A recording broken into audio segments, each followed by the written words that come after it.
Why do you want to work out? What is your goal? The most important thing is that you have a vision, that you have a goal.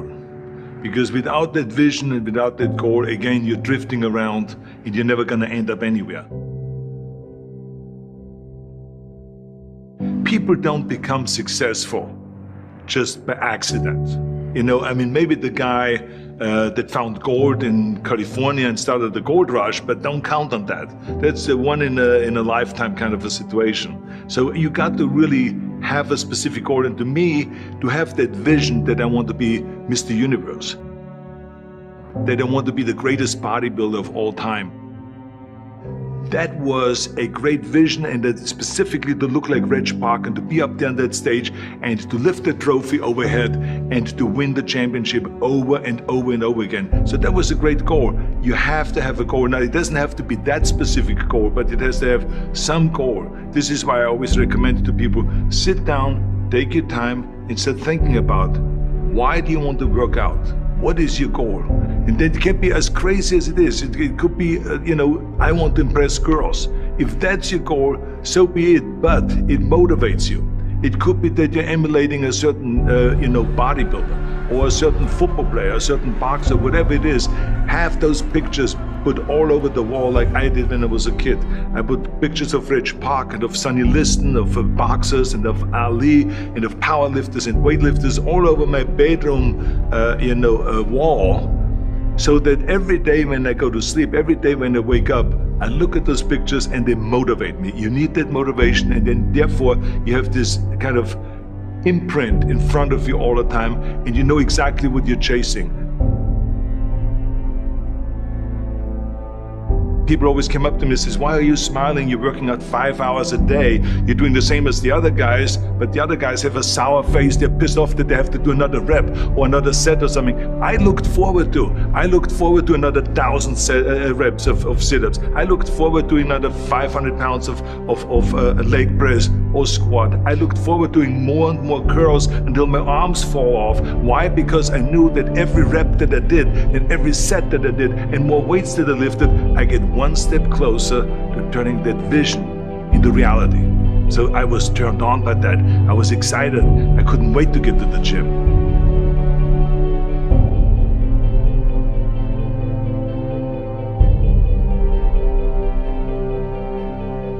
I remember that when I weighed 245 pounds, and Bob Rafelson, the director of Stay Hungry, said to me that I'm interested in having you come in for a reading and work on your acting and all this, because I'm interested in having you in a movie to star with Jeff Bridges and with Sally Fields. I was delighted about that, and I was excited, and I started pumping up more and more. And then he said, but I don't want you to weigh more than 210 pounds. You want me to be in the movie, but I'm weighing 245, 246.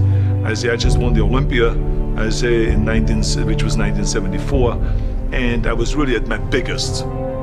And but he demanded that, and he says, look, it's very simple.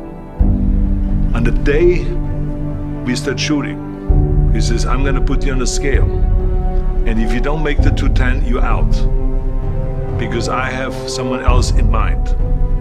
And I worked on it. I started visualizing myself very clearly as a lean athlete, because that's the only way I could lose that weight and all of a sudden get interested in running more, because up until that point I ran like 3 miles after training or before training or whatever, but now all of a sudden it was 5 miles, 6 miles, 7 miles, 8 miles, and they even ran mini marathons in order to lose the weight, and I did everything with high reps, and I was watching my diet, what I eat and all those kind of things.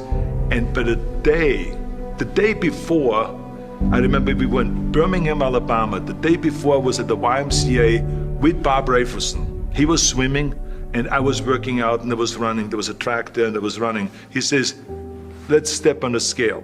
And I stepped on the scale and I weighed 209. So it just shows to you what is possible if you visualize exactly what you want to look like.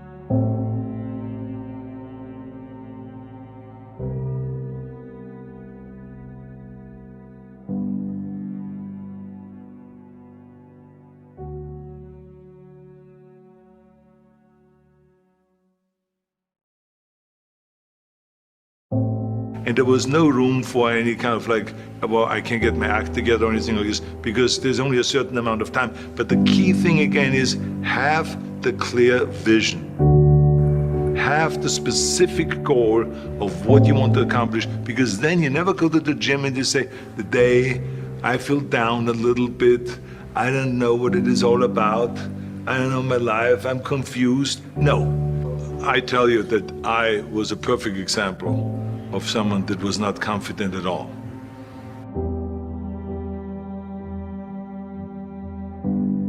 I mean, when I was a kid, I was just like any other kid. I had my hang-ups and problems and all this.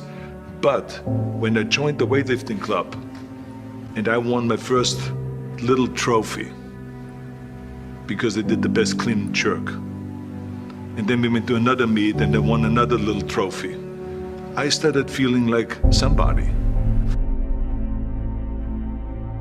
But the bottom line is, everyone can use the same method, because I used it in politics, I used it in making money, I used it in everything that I've done in the movie business. When you have one little victory, little victories add up, and that is what gives you then ultimately confidence. Well, for me, the most important thing always to have a deadline. So when I, for instance, had a competition, and let's say the competition was in the middle of September, and it was now beginning of summer, so there was no more time to screw around. So there was the time now to get going on a diet, to get going with the training, to not slack off at all, because there was a deadline there.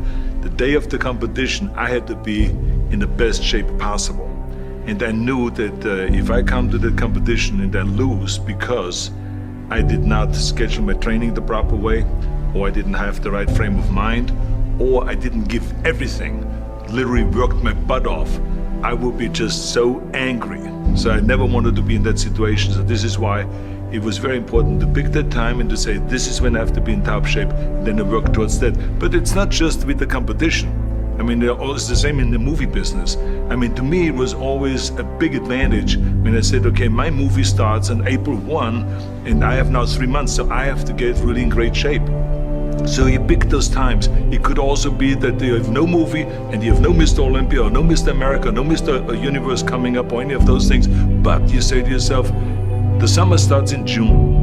I'm gonna go to the beach in June, and at that time, I want to be in great shape. So that creates an urgency that makes you really start training hard and taking it seriously. Because if you don't have a specific plan, then you wander around. I mean, you can have, as I've told you many times, the best ship or the best plane in the world, but if you don't have a specific goal where you want to go and when you want to get there, you just drift around and you never get anywhere. So this is why it is so important to create that urgency and have a specific time when you want to be in shape. Well, I mean, look, everyone has a problem with time. But the day is 24 hours and we sleep 6. Now I know there's some out there that say, whoa, I need 8. Well, I say just sleep a little faster. Because the bottom line is we have 6 hours of sleep, 24 hours are available, so you have 18 hours now available to your work, your family, your hobbies, and also to learn something new or to do something new, which could easily be that you want to learn a new language, or that you want to read as a New Year's resolution, I have to read a book every week, or you say, I'm gonna go and reshape my body. So you're gonna go and take this hour out of your schedule and say, I'm gonna train an hour every day. So this is, for most people, a huge challenge, but it is totally doable, I can tell them, because the kind of things that I did when I came to this country, I mean, I went to school, I was working in construction, I was working out my 5 hours a day, I was taking acting classes from 8 o'clock at night to 12 midnight, I was doing all of those things. I wanted to make sure that out of the 24 hours of the day, that I don't waste one single hour. Those hours were too precious. And so there I just want to tell people, don't give me this thing, I have a difficult time with the time and I don't have time for this and I don't have that. You have time, you make the time.